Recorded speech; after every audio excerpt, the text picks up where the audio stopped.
This is a video of how to put a double hung back into the shoe, and I'm going to try to demonstrate this as best I can. So here's a double hung window. I'm going to put it on an angle a little bit. So when you lift it up, and I'm tilting it in for cleaning, and I go to clean it, and it was like, oops, darn it, the window fell out.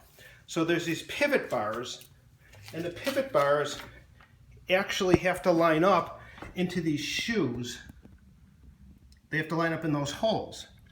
The problem is, I'm going to put this down for a second, I'll put this window down.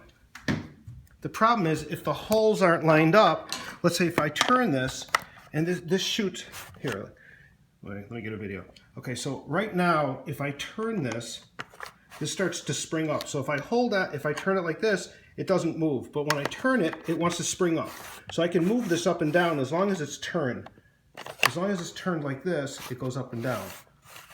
But if I open it to where I could actually put my screwdriver in the slot, it doesn't move at all. So what I want to do is I want to turn this and drop it down so it sort of lines up with this pivot bar on this side. So I'm going to take my window, I'm going to set this down here. Actually, let's see if I could do this with one hand. So I'm taking my window and I am going to drop the shoe into I'm going to drop the pivot bar into the shoe.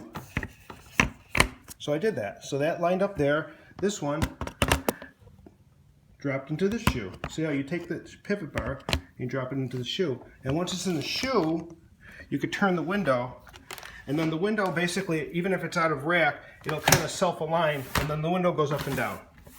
So that should work.